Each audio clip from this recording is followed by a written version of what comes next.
नमस्कार जय जगन्नाथ भगवत प्रेमी बंधु समस्त मोर भगवत प्रेमी श्रोता बंधु मानक मु निकुंज बिहारी दास हार्दिक हार्दिक स्वागत और अभिनंदन करुछि आजिर एई आलोचना को।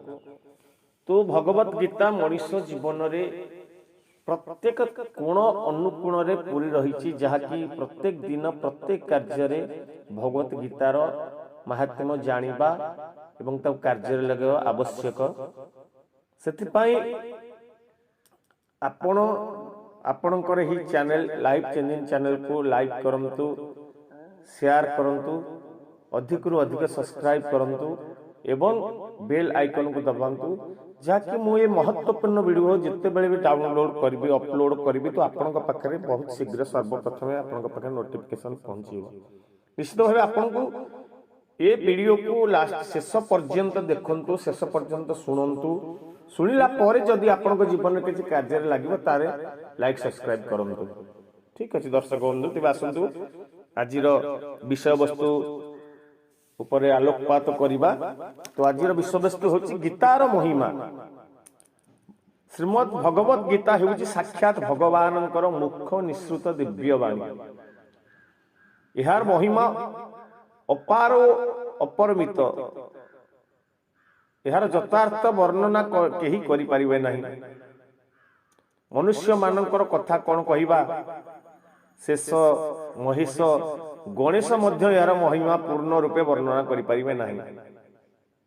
इतिहास पुराण आदि रे स्थाने स्थाने यार महिमा गान करा जायछि, तथापि ए पर्यंत यार जिते महिमा गान करा जायछि सेगुडी को एकत्र करि दिले मध्य कुहा जाय परिबो नाही जे गीतार महिमा एतिकी मात्र।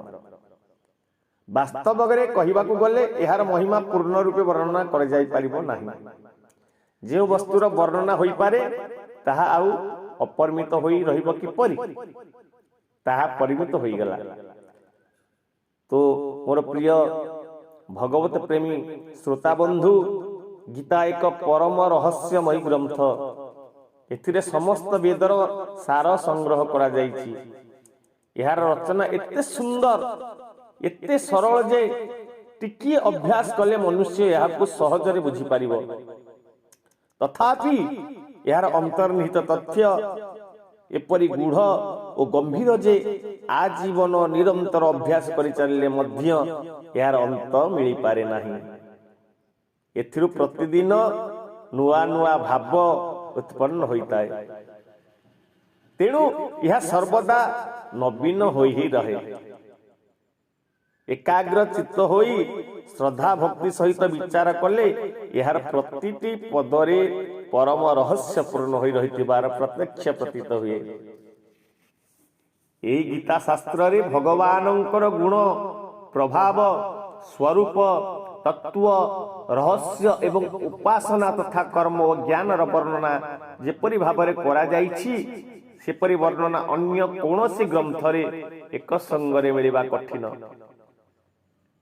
भगवत गीता एपरि एक अनुपम शास्त्र जे यार गोटे भी शब्द सब उपदेश विच्युत नुहे।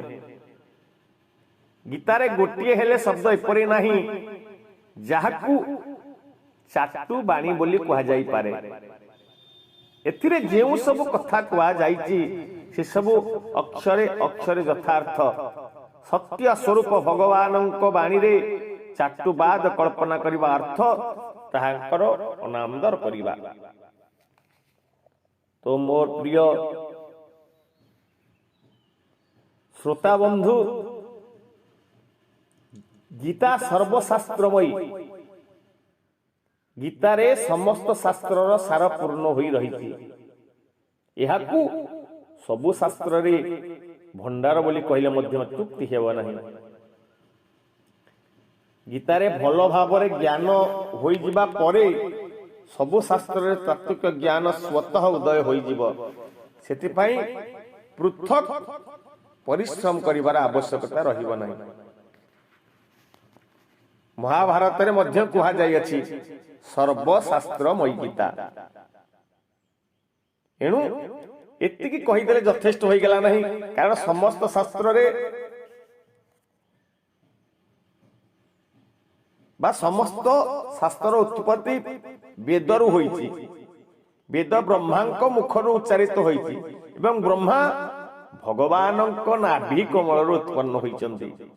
ତେଣୁ ଶାସ୍ତ୍ର ଓ ଭଗବାନଙ୍କ ମଧ୍ୟରେ ବହୁତ ବ୍ୟବଧାନ ରହିଯାଇଛି। କିନ୍ତୁ ଗୀତା ସ୍ୱୟଂ ଭଗବାନଙ୍କର ମୁଖାର ବିନ୍ଦୁରୁ ନିଃସୃତ ବାଣୀ। ଏଣୁ ଏହାକୁ ଶାସ୍ତ୍ର ମାନଙ୍କ ମଧ୍ୟରେ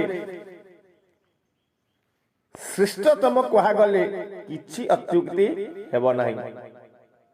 ସ୍ୱୟଂ ଭଗବାନ ବେଦବ୍ୟାସ କହିଛନ୍ତି, ଗୀତା ସୁଗୀତା କର୍ତ୍ତବ୍ୟା କିମନ୍ହି ଶାସ୍ତ୍ର ସଂଗ୍ରହେ ଯା ସ୍ୱୟଂ ପଦ୍ମନାଭସ୍ୟ ମୁଖ ପଦ୍ମାତ୍ ବିନ୍ହି ସ୍ମୃତା। ଗୀତା ହିଁ ଭଲ ଭାବରେ ଶ୍ରବଣ, କୀର୍ତ୍ତନ, ପଠନ, ପାଠନ, ମନନ ଏବଂ ଧାରଣ କରାଯିବା ଉଚିତ। ଅନ୍ୟ ଶାସ୍ତ୍ର ସଂଗ୍ରହ କରିବା କି ଆବଶ୍ୟକ? କାରଣ ଏହା ସ୍ୱୟଂ ପଦ୍ମନାଭ ଭଗବାନଙ୍କ ସାକ୍ଷାତ ମୁଖ କମଳରୁ ନିଃସୃତ ହୋଇଅଛି।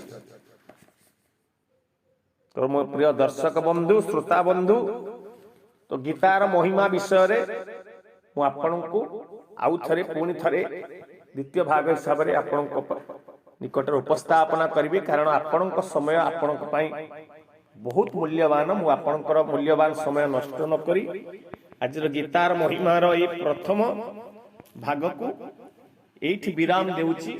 ନିଶ୍ଚିତ ଭାବେ ମୋର ବିଶ୍ୱାସ ଆପଣମାନଙ୍କ ଜୀବନ ଶୈଳୀରେ ଏ ଭିଡ଼ିଓ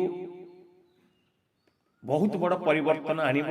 ତେଣୁ ଆପଣମାନେ ଅଧିକରୁ ଅଧିକ ଗୀତା ଜ୍ଞାନ ବିଷୟରେ ଜାଣିବା ପାଇଁ ଏ ମୋର ଲାଇଫ ଚେଞ୍ଜିଂ ଚ୍ୟାନେଲକୁ, ୟୁଟ୍ୟୁବ ଚ୍ୟାନେଲକୁ ସବସ୍କ୍ରାଇବ କରନ୍ତୁ, ଲାଇକ୍ କରନ୍ତୁ, ନିଶ୍ଚିତ ଭାବେ ସେୟାର କରନ୍ତୁ ଏବଂ ବେଲ୍ ଆଇକନକୁ ଦବାନ୍ତୁ। କାରଣ ଯେତେବେଳେ ବି ମୁଁ କୌଣସି ଭିଡ଼ିଓ ଅପଲୋଡ କରିବି ତାହା ବହୁତ ଶୀଘ୍ର ଆପଣଙ୍କ ପାଖରେ ନୋଟିଫିକେସନ ପହଞ୍ଚିବ ଏବଂ ସର୍ବପ୍ରଥମେ ଆପଣ ହିଁ ଦେଖିପାରିବେ, ଆପଣ ହିଁ ଶୁଣିପାରିବେ।